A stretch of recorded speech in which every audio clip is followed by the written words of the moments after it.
Hello and welcome to the Tiger Media Network Fort Hays State Men's and Women's Basketball Preview Show. I'm Russell Heitmann. Today we are joined by both coaches of the men's and women's basketball programs here at Fort Hays State, Coach Tony Hobson, and then later on we'll be joined by Coach Mark Johnson of the men's team. But Coach Hobson, how are you doing today? And thank you for joining the program today. Oh, I'm doing fine. Appreciate you having us on here, and we're just getting into some practice, and we've been going for about 10 days now and getting ready for our first exhibition at KU this weekend. Okay. Well, yeah, we do appreciate you being here with us. And we'll jump right into it. Last year you had a very, very successful season. You were 26-7 overall, 14-5 in the always competitive MIAA, got you the third seed in Kansas City for that tournament, played in the NCAA tournament regional semifinals. You only lose one senior, you're bringing back 11 players. I mean, the list kind of goes on and on with what the accolades you're bringing back. So I think it's safe to say that expectations are probably pretty high. Coming from the MIAA Media Day, both the coaches and the media picked you second in the league behind Central Missouri, the defending national champions. But what has that pick meant to you in the early going? Like you said, you're in practice, you've just kind of hit the ground running. What does being picked number 2 mean to you and your players?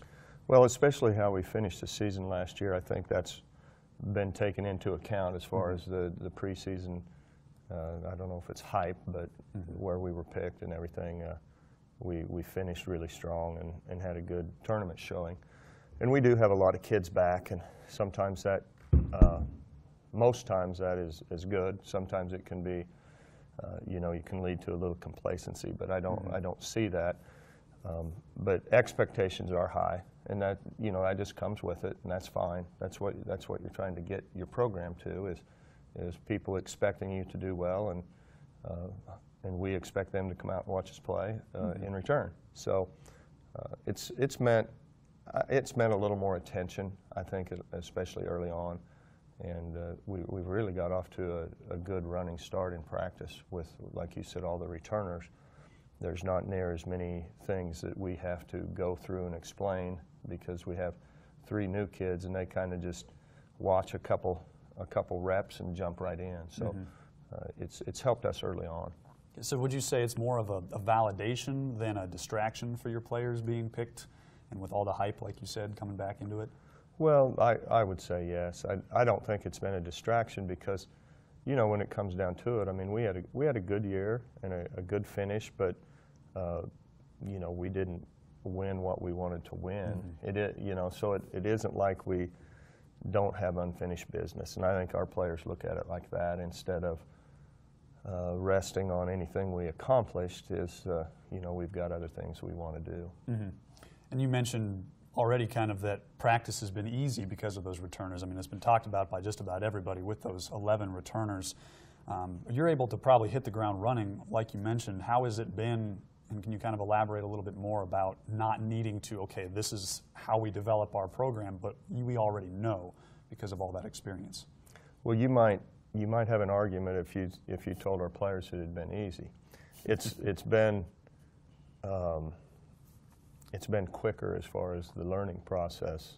We have so much competition within our practices that they're fairly intense because when you have that many players, they understand that there's only 5 out there playing at a time, and there's intense competition to get playing time.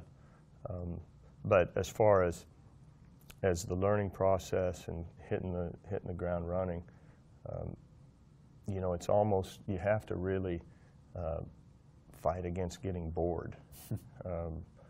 And that's one thing, as you get juniors and seniors, I think you lose a little bit of the enthusiasm for practice just because it's not new to them. At the same time, they're doing a lot more things right, and you don't have to repeat it so much. So it's nice having a blend because we have 6 or 7 freshmen and sophomores, and then we have 6 or 7 juniors and seniors, and it's a nice balance. So I think practice has been what it is. I mean, we have to get things in, and we have to repeat a lot of things. Defensively, we're lost a little bit at times, but that's normal. And you have to, you know, if they could come out and do everything right from the get-go, they wouldn't, you know, I wouldn't really have a job probably. Yeah. So you mentioned kind of that nice balance. You get the luxury, though, of replacing one quality senior in Emma Stroyan with two really solid seniors in Carly Heim and Tatiana Leggett. What do they mean for you and your team to have that experience, and also them being the upstanding individuals that they are?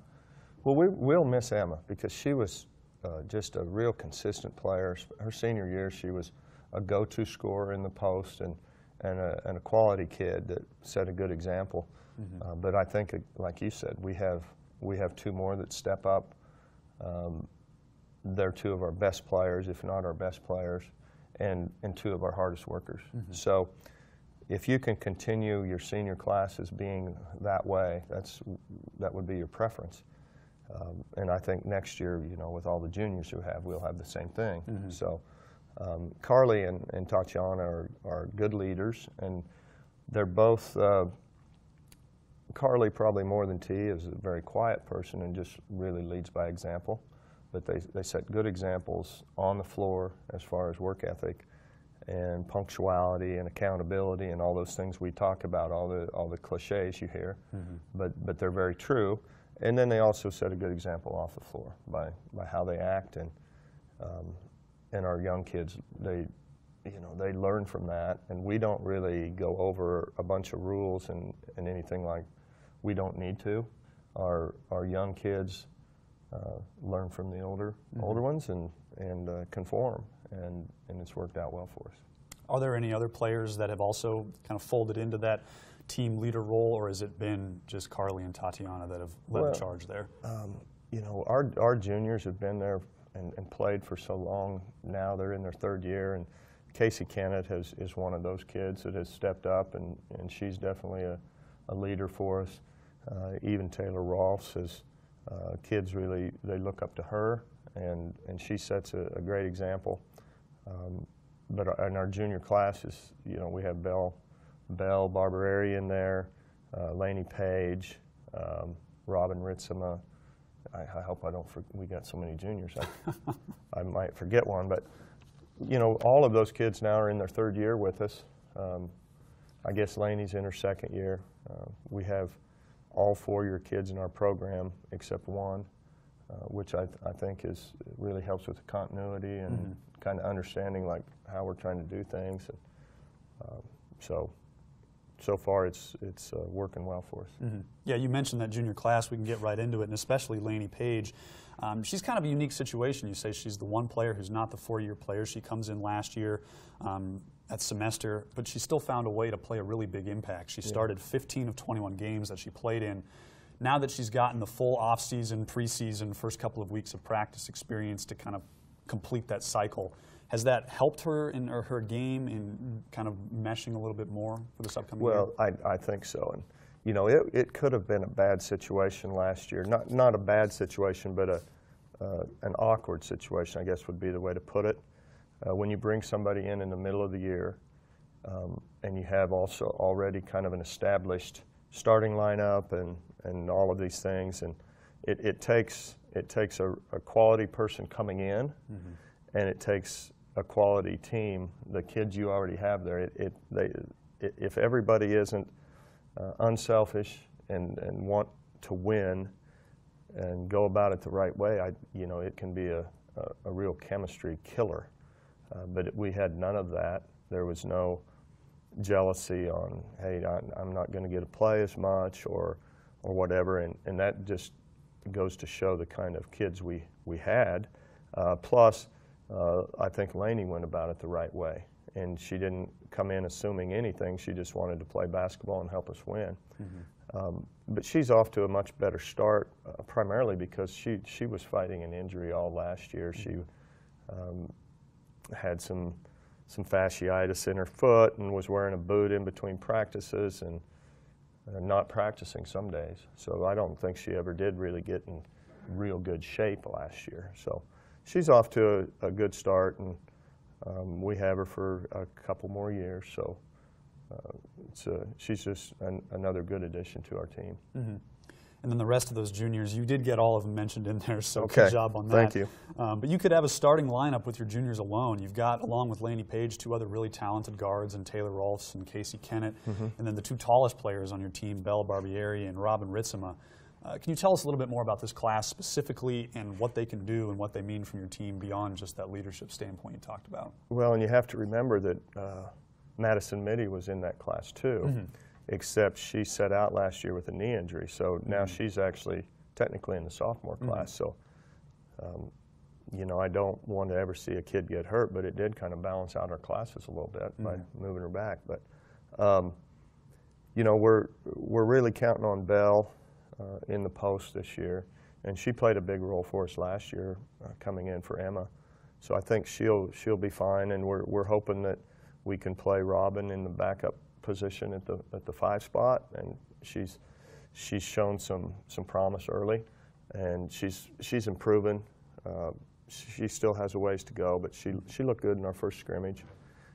And then you have Taylor is kind of, she can score in multiple ways, and she's got a lot stronger, and she's improved her game. And Casey plays multiple positions for us. She can play the wing, she can play the 4. So, you know, I just like that junior class, and they've kind of been a, you know, every once in a while you have to have a big class and you kind of build around them. You know, you have a couple good players in front of them with Carly and T, and then you have 3 or 4 good players in the class behind them, and but you have to have that one kind of foundation class, and that's kind of been where that class is. Okay. We'll look down now at your underclassmen, which includes, like you said, Madison Mitty now that she had to redshirt. But you've got really good returning minutes from a pair of sophomores now that played a lot as freshmen in Whitney Randall and Whitney Clampett. What is it like to have young players that really kind of tested early and got their feet in the fire that come back now as sophomores? Well, they're gonna again be big contributors this year. I think all 3 of those kids you mentioned.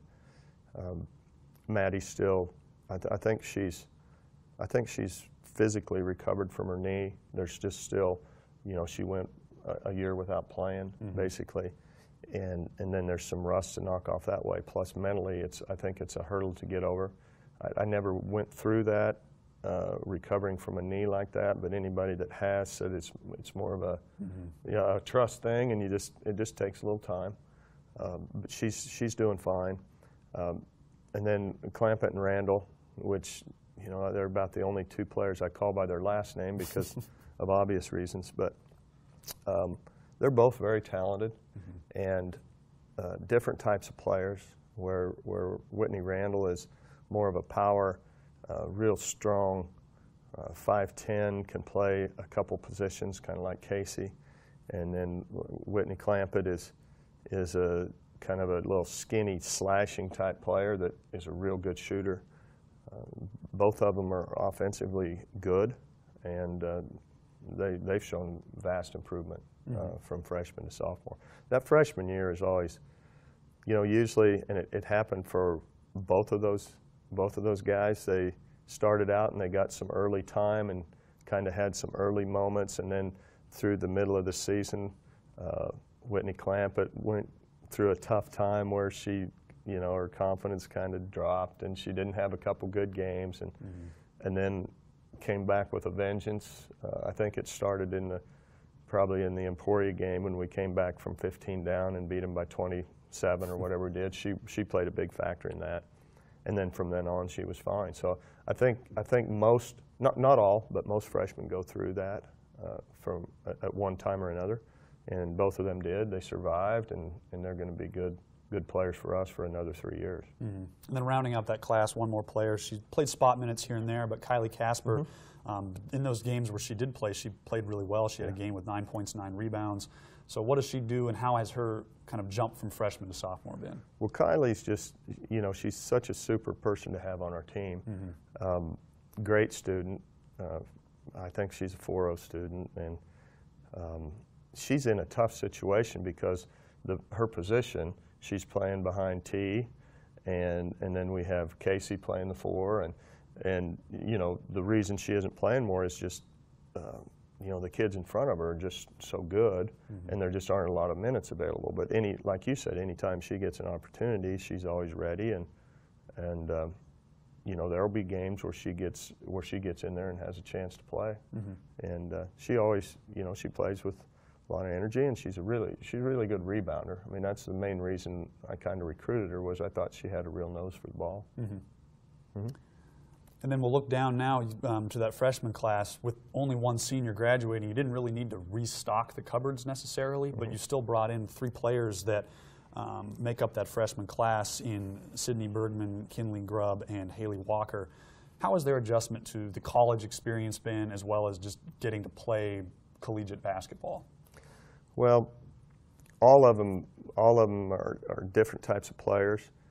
Sydney's she plays on the wing. She's really probably the strongest kid we have on the team, and a super athlete.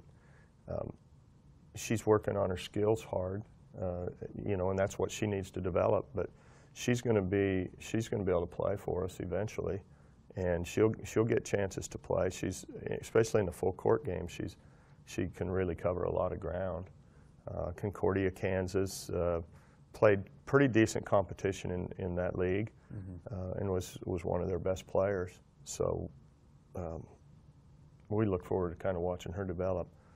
Haley Walker is from the Phoenix area, and we saw her on a summer team that consisted of mostly her high school team, and she was actually about the 3rd best player on her team, you know, like stats-wise. I thought maybe she was just one of the 3. They had a big 3, you know, like all the NBA teams try to get. But the other 2 are playing in the Pac-12 and at Brigham Young, and we were lucky enough to sneak in there and get her. And she's very talented. She's a really good shooter. And then I think we got a little bonus because she's going to be able to play backup point guard for us too. So she's actually probably a wing player, but she's good enough to play point, and that's really what we were lacking, was another point guard to go along with Carly. And then Kinley Grubb is a real outgoing personality. Does not know a stranger, and she has just a motor. You know, sometimes to her detriment, her motor is always in high gear, and once she learns just how to play a little bit more under control, she's going to be a good player for us. And I would much rather have them like that and try to get them to slow down just a little bit once in a while than constantly trying to get them to speed up, because that usually doesn't work. It's a lot easier to go the other way. So 3 good freshmen, and again, quality kids and great students, and they're going to fit into our program well. Well, that's really good to hear, and that freshman enthusiasm, it's kind of tough to curb that sometimes. Yeah, it is.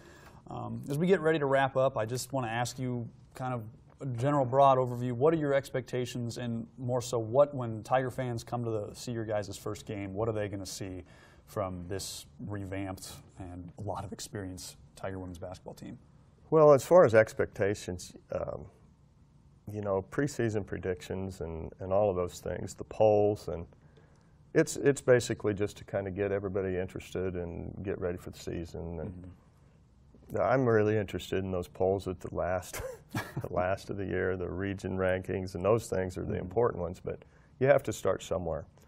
You know, our team has really high expectations. I could tell when we always have a goal to win 20 games. I mean, we're going for our 8th year in a row of winning 20. I don't think that's ever been done before here at Fort Hays State. I know on the women's side, I don't know about the men's side. I don't keep track. But this year, you know, that wasn't enough. They set a goal of way more wins than that, and whether it's realistic or not, we'll find out. But I've just, you know, these guys they surprise me. So I won't be surprised by having a good year just because I know the quality of kids. I think what people can expect from our teams will be just the things they always have kind of grown to like about us, and I think our kids will play really hard and be prepared. And most times, I don't know when our kids haven't really represented Fort Hays State in a good fashion. So I know that's important to me, and I think it's important to those people and the fans in the stands too. Well, thank you, Coach, again for joining us here today. We really, really appreciate it. Great stuff. I'm really looking forward to seeing you guys this season. Well, thank you. The Tigers open at home against Southwest Minnesota State on Friday, November 9th at 7 p.m. After a quick break, we will be right back with Coach Mark Johnson of the men's basketball team here on the Tiger Media Network FHSU Men's and Women's Basketball Preview Show. Stay with us.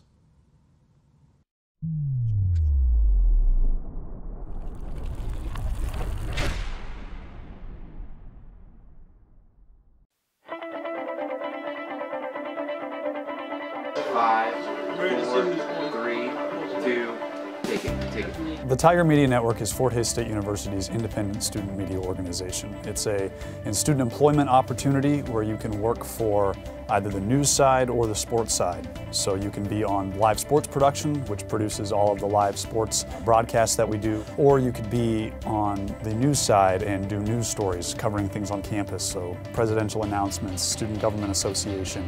We bring that news to the student community and the Hays community as well. You don't realize how much Fort Hays State has to offer until you're here. I mean, it is definitely, this is a land of opportunity here.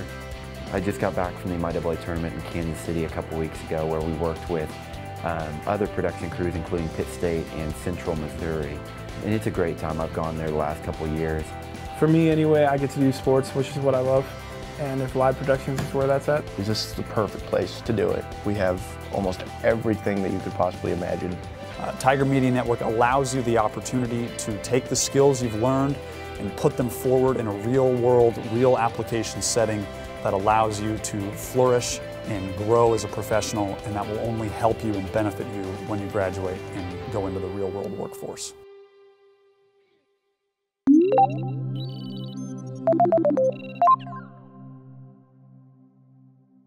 And welcome back to the Tiger Media Network Men's and Women's Basketball Preview Show. I'm Russell Heitmann, now joined by the coach of the men's basketball team here at Fort Hays State, Coach Mark Johnson. Coach, thanks for being with us today. We do appreciate it. I appreciate you having me. Yeah, so we're going to get right into it. We'll talk about the season and talk about the players and see what we can find out. But you're coming off a good year last year, 19-12, 10-9 in the MIAA. You were 15-2 at home, had a really good homestand yet again. The Gross Memorial Coliseum advantage continues to be noticeable. But you got 7th in the conference. You hosted an MIAA tournament play-in game, got you to Kansas City. You knocked off Missouri Southern for the second time. And you bring a lot of pieces back. You lose your leading scorer, Hadley Gillum.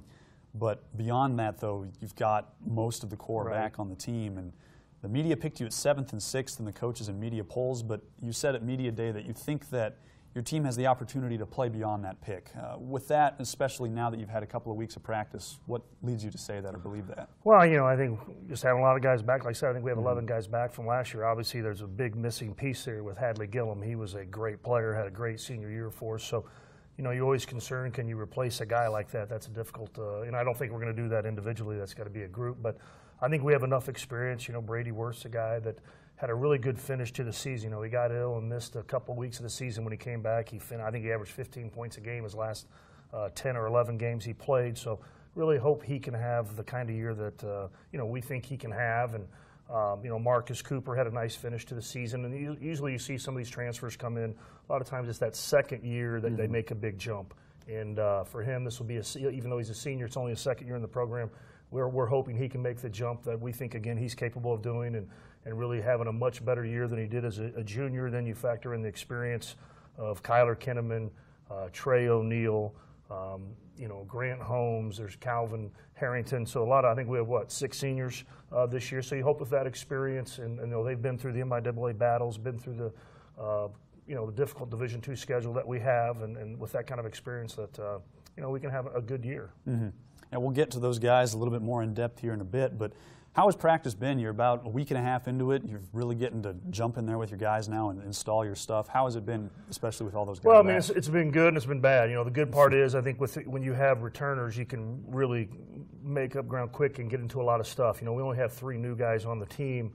And I always feel like it's much easier for them to watch. You know, when you're watching others, it's quick. You can pick things up quicker than trying to, you know, learn from just discussing it with 14 new guys. So, you know, the 3 new guys can kind of watch the returners and pick things up. So we've had really good practice. Probably the bad thing is we had some injuries. Brady got injured the first day of practice and has not practiced with us except about the first hour of practice. So we're hoping to have him back, you know, in another week. So he'll have a little bit of short, maybe, you know, 5 to 6 practices before our first game. But I think, you know, him being a senior, that it will obviously affect him, and he won't be as sharp. as he could have been starting the year. But I think being here long enough, he can get close to being back. So, hopefully he comes back healthy and is ready to go the first game this season. Mm-hmm. Well, especially last year after being sick and missing so much time, right. He came back with a vengeance, so to speak. Yeah, so yeah. if there's going to be a guy who can make it work after being injured, he seems like I think so. And he's the kind of a guy, even noticed last year being out, he kind of doesn't get out of condition that much. You have certain guys that miss a few weeks. It takes them a while to get back. Brady can kind of hit the ground running a little bit. Mm-hmm. We kind of talked a little bit about it, but you go from only having the one senior last year to half of your team being right. comprised of seniors. How has that adjustment been? Probably for the better, but what is it like now having just so much senior leadership? Well, I mean, it goes both ways. I mean, if your guys handle it right, it's a great thing. And I think we have a group of guys that will handle it right. And I think it's seniors, like I tell them every time going into senior year is either your best year or your worst year. Mm-hmm. It's either your best year because you're playing with a sense of urgency. Your days are numbered, and it becomes really important. Your experience, you're confident, and all that. And then at times, it can be a difficult year in the fact that you're doing the same drills in practice you've done now for year 4, and it can get monotonous, boredom. Sometimes seniors have other things on their mind. They're getting ready to graduate. They're looking at trying to get jobs in the future and all that, and so their focus from basketball can sometimes kind of get off pace there. But I think with this group, I don't think that's going to happen. I think they're going to have very good years, and I think they're really locked into having successful season. And it's an interesting group of seniors. Like you said, you've got 3 transfers or guys who haven't been here for the full years, and then you've got the 4 four-year guys. What is that dynamic like in that leadership category? I think we all have, I think everybody on our team, everybody says this about their team, but I think it's definitely true with us. I mean, they're all good guys. They're all good teammates. So, they all get along, and it didn't matter if they came here from right out of high school or just came right in as transfers. They've mixed very well, and they're kind of a good dynamic in that they all kind of play different positions. Kyler's a point guard, Trey's a 2-guard, Grant and Marcus are more wings.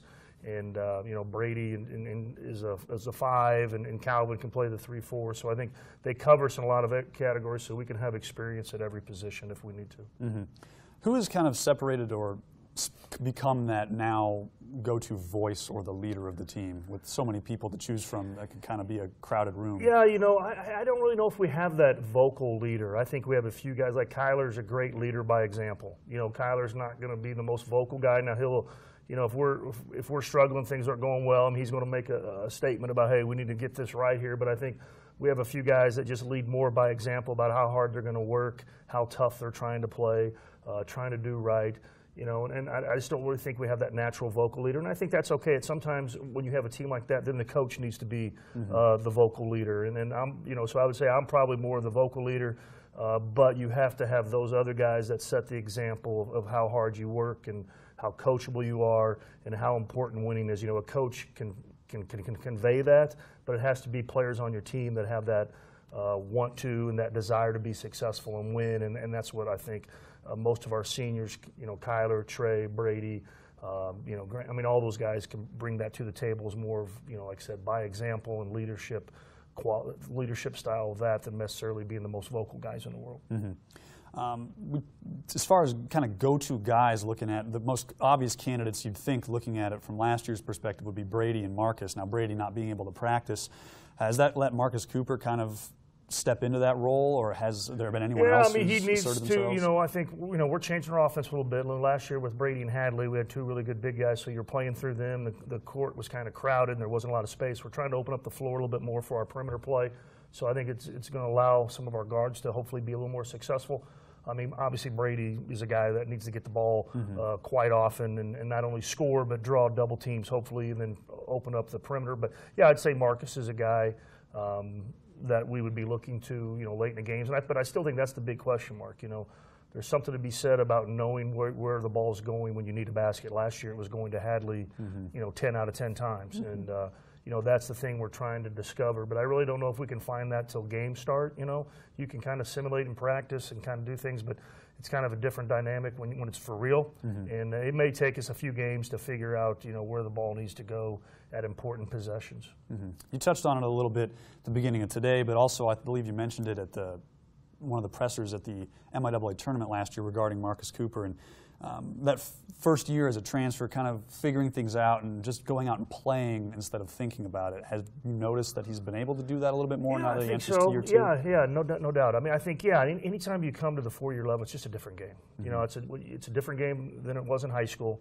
It's a different game in junior college. You know, there's a lot of talent in junior college, but the game at the 4-year level it's just different. Guys are bigger, guys are stronger.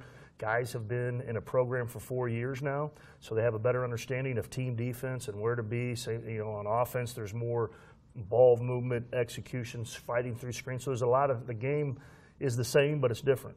And it takes those guys a while to figure that out. And I don't care if you come in as a freshman, junior college transfer, 1-year guy coming as a senior. Anytime you go to a new program, there's a period of adjustment. You know what I mean? And you got to be out there playing, like you said, without overthinking it and with confidence. And I think it takes at least a year before you kind of just can go out there and be confident in your abilities and have success. And looking at the rest of that senior class, especially the 4-year guys like Trey O'Neal, Grant Holmes, Kyler Kinnaman, they've been the backbone players for you over these 4 years. What is it like having guys that play their role, know their role, and do it so seamlessly for the team? Well, you have to have that. You know, it's like we talk every day. You can't. Not everybody on the team can be the leading scorer. Not everybody on the team can take the most shots. You know, not everybody on the team can lead your team in assists. You know, everybody has to have a role and do that role to the best and maximize. Maximize their strengths, try to avoid their weaknesses. And, you know, all these players that come in here to Fort Hays State were all the star of their team, wherever they played at, whether it be high school, junior, wherever they came from, they were stars. You know what I mean? And that's an adjustment they have to make, that some guys get to come in and maybe you still get to be the star, but, or I shouldn't say star, but take the most shots, be the leading scorer and things like that. But every role is important, and I think those guys have done a nice job of understanding what makes them successful and helping our team, you know, be good and have a chance to win games. And then Calvin Harrington last year, especially toward the end, he saw kind of a jump in minutes, played a lot more toward the end of the year. Is that something that was kind of preparing him to be in more of a position this season? You know, what Calvin brings some nice dynamics to the team in the fact he's got good size for a guard. You know, he's 6'4", all of 6'4". He's long. He's a good athlete. He has the potential to shoot the ball well. If you look at his stats at previous stops, he has shot the ball well. You know, he's just struggled to shoot it. You know what I mean? And if he can make shots for open, just make his open shots. Doesn't need to make great plays. And then there's a place for him to play, just because, like I said, he on defensive end, he can really change some things. You get a 6'4" long arm athlete out there guarding you, that makes it a little bit more difficult. He's good on the glass at the guard position. So hopefully he can. You know, again, same thing as Marcus. You know, after that first year, relax and have a little more confidence about himself and have a better senior year, and I think he's capable of doing that. Okay. We'll now move down, kind of looking at the junior class. A couple of guys, Peyton Stevens and Aaron Nicholson, they played some good minutes last year as sophomores. What about their games made them so helpful a season ago, and now how do you anticipate them growing in their roles this year? Yeah, well, Peyton's always a guy, you like to have a guy like that on your team. I mean, Peyton's a high-energy guy. He's a physical guy. He's a tough guy. And just gets out there and you know, plays hard and makes his physical presence known out on the floor. And I think you always need to have a guy like that out there. And you know, then Aaron is slowly gotten better and better every year. And if I would say probably the 2 guys on our team that you feel like have made a significant jump from last year to this year, if you're talking about preseason and then our first few weeks of practice, is Aaron Nicholson and Jared Vitztum. I mean, those 2 guys have clearly made huge jumps. And their confidence level has grown, their aggressiveness has grown, and you're hoping they have really good years and really elevate what they did a year ago. And I think Aaron's a guy that could have a really good year, and we're counting on him to have a really good year. And he's kind of got to let it go. You know what I mean? At times you have those guys. Aaron at times is a little, you know, hesitant to do things. He wants to do right. He just needs to tell him all the time, just let go and just play. We'll tell you when to tone it down, and hopefully he has that mindset this year. A couple of other upperclassmen that also transferred in this year, Devin Davis as well as Freddie Batondo, they both transferred this year. How has their adjustment been? Because you talked about with Marcus and Calvin, it took them kind of that year to get in.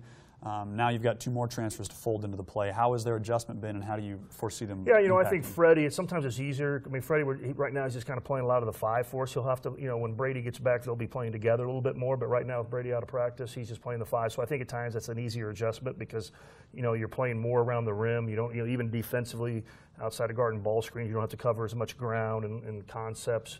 You know, but Freddie's a very good athlete. He's really quick. You know, we've had good athletes before. You know, Freddie's probably about 6'6".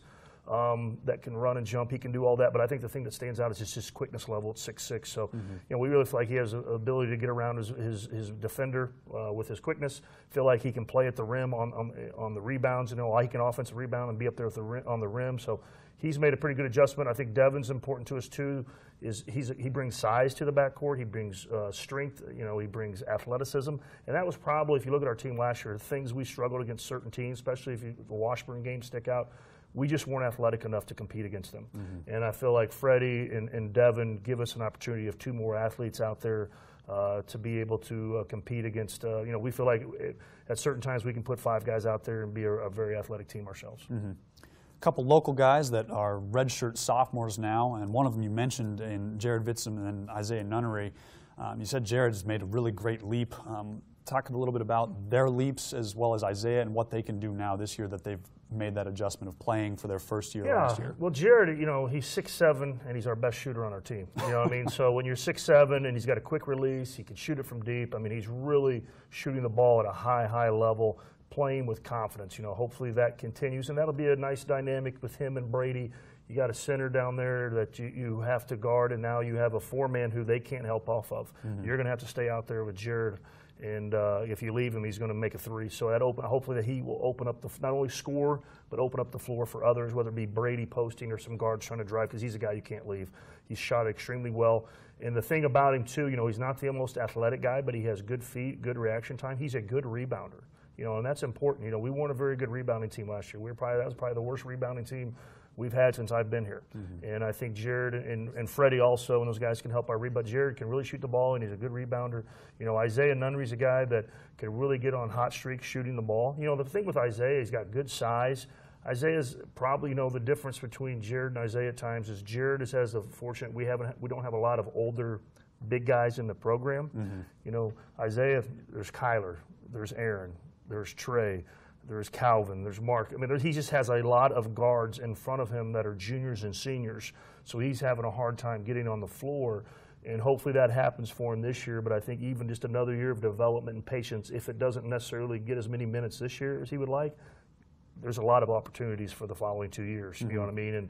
And we're counting on him at some point in his career to be an important piece to what we do, because he's got great size and he has the ability to shoot the ball. So for his sake, personally, I hope it happens this year. But like I said, there's a lot of numbers in the backcourt. But I think after this year, it's really going to open up. We're losing a lot of senior guards, so that should open up great opportunities for him. If it doesn't happen this year, it'll definitely happen as junior and senior. And I wanted to ask about Jared. Last year, he shot 52% from 3. I wanted to see, is that kind of a flash in the pan, or is that something that's going to continue? And it looks like him being the best shooter. If you count, we stat everything we do, whether it be preseason workouts or now that we started practice. We stat it, and he's continued to shoot it at a high level. So hopefully that long of a stretch proves that he can do that. And it's, obviously games are different than practice, but we're confident that he can. In our scrimmage, we just had a scrimmage. He shot it well and all that. So he needs to, and I think he can.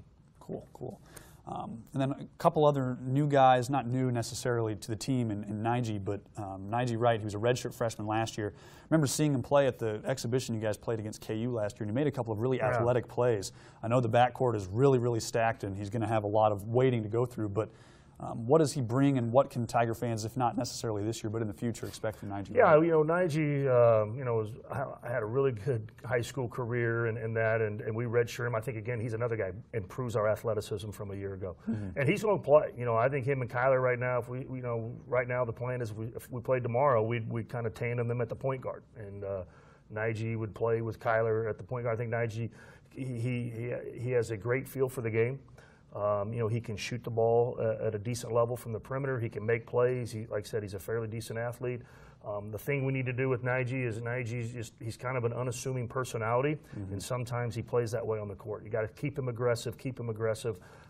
Sometimes, like I said, as a point guard, he makes the right play, and sometimes we'd wish him to push the envelope a little bit and be a little bit more aggressive and just instead of passing it to this guy, sometimes put your head down, get in the gap, and go. So, we anticipate him playing this year and hopefully being a factor for us.